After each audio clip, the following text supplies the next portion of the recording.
Windows System32 drivers aswElam.sys is loaded, but its file is missing.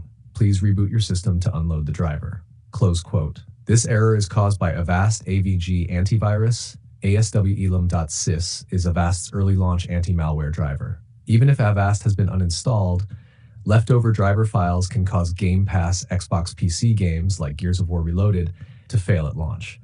#fix Gears of War Reloaded launch error aswElam.sys missing. Chapter 1. Restart PC quick check. Sometimes a simple reboot unloads the driver and fixes it. If error persists, continue below. 2. Remove Avast AVG completely.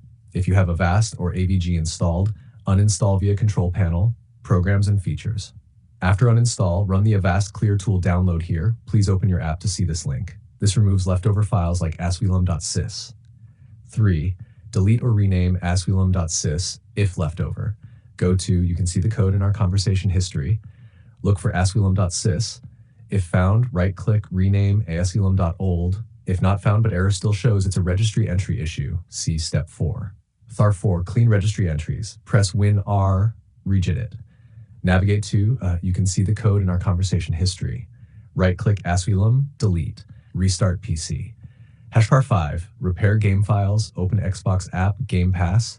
Right-click Gears of War Reloaded, manage files, verify and repair. This ensures no game files are corrupted after fixing drivers. #6. Update Windows and drivers. Run WinSI, Windows Update, check for updates. Update GPU drivers, NVIDIA, AMD, Intel. This ensures no conflicts with anti-cheat security drivers.